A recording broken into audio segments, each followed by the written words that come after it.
مان جائیں کہ جی اقوام متحدہ کے ہر پلیٹ فارم کے ذریعے تو پاکستان تیار ہے تحقیقات کے لیے، مگر مجھے لگتا نہیں ہے کہ وہ سنجیدہ تھے. ان کا ایک ہی مقصد تھا، ایک جو ون اسٹرانگ مین والا نعرہ، اس کو اور زیادہ تقویت دینا اور یہ ثابت کرنا کہ پاکستان کو ایک خطرے کے طور پر میں نے نیوٹرلائز کر دیا. ان کی ایئر فورس ہی تھی، کبھی 2019 میں ہمارا طیارہ گراتی تھی، کبھی 2025 میں ہم اپنی سرحد کے اندر سے بھی کچھ کرتے تھے تو ہمارے 5 طیارے گرا دیتی تھی.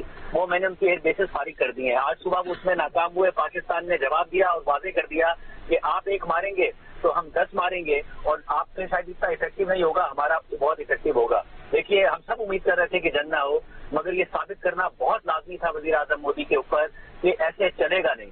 پاکستان نے یہ ثابت بھی کر دیا ایسے نہیں چلے گا، اور جو جیسے پاکستان کہہ رہا تھا کہ چلے گا کہ آؤ ڈائلاگ کی ٹیبل پر بیٹھو، ویسا ہی ہوگا. ٹرمپ کو ایک ون چاہیے تھی، انہیں مل گئی. مودی صاحب کو نہیں ملی ہے، ابھی لے لیں اپنی میڈیا سے، مگر لانگ ٹرم کے لیے نہیں. شاہد صاحب، آپ نے جس طرح بات کی کہ اب تک جو واقعات پیش آئے، حامد میر صاحب، اگر بھارت کے وزیر خارجہ جے شنکر کی بات کی جائے، ان کے بیان میں پاکستان اور بھارت دونوں کا ذکر ہے کہ دونوں ممالک کی جانب سے اس بات پر آمادگی ظاہر کر دی گئی ہے کہ سیز فائر کرنا ہے. اب محمل آگے بڑھنے کا راستہ پاکستان کے مطابق دیکھا جائے تو وہ تو ہمیشہ سے کہتا رہا ہے کہ مذاکرات ہونے چاہیے، بیٹھ کر بات ہونی چاہیے، کشمیر کا مسئلہ ہو یا دیگر ایسے معاملات جو دونوں ملکوں کے لیے اہم ہیں ان پر بات چیت ہونی چاہیے. بھارت پچھلے چند برس سے بات چیت کے اوپر آمادگی ظاہر کرنے کے لیے تیار نہیں تھا. تو کیا اب اس سیز فائر کے فیصلے میں بین الاقوامی قوتوں کی ذمہ داری کی وجہ سے ممکن ہو سکے گا کہ بھارت بھی اس پر راضی ہو کہ بیٹھ کر مذاکرات کیے جائے پاکستان سے؟ دیکھیے جنید، پہلی چیز تو یہ ہے کہ جس طرح میں نے پہلے کہا کہ کیونکہ بھارت بہت بلی بن رہا تھا اور ہم نے وی اسٹوڈ اپ ٹو دا بلی، اور ہم نے دکھایا کہ ہم بہت اندر اسٹرین کا مظاہرہ کر لیا، ہم پاس. اور جب ہم نے جواب دیا تو اس کے بعد وہ کیسے گھنٹوں کے اندر سیز فائر کے لیے جو ہے وہ مانے.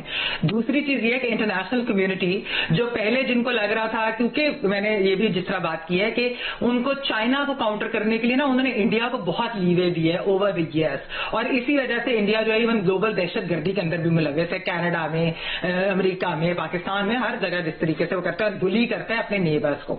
تو اب میرے خیال میں جب یہ سب کچھ ہوا اور جب ہم نے جواب دیا، ہم بار بار انٹرنیشنل کمیونٹی کو کہہ رہے تھے، خاص طور پہ ہم امریکہ کو بار بار یہ کہہ رہے تھے دیکھیے ایک حد ہوتی ہے، اگر وہ ریڈ لائنز کراس کر رہے ہیں تو پھر یہ نہیں ہو سکتا کہ ہم جواب نہ دیں.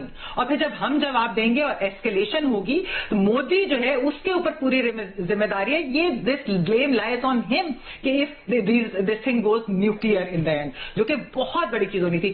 امریکہ کو فائنلی یہ بات سمجھ آئی، انہوں نے پہلے مودی کو سمجھانے کی کوشش کی، انہوں نے یہ دیکھا کہ وہ بالکل نہیں مان رہا اور وہ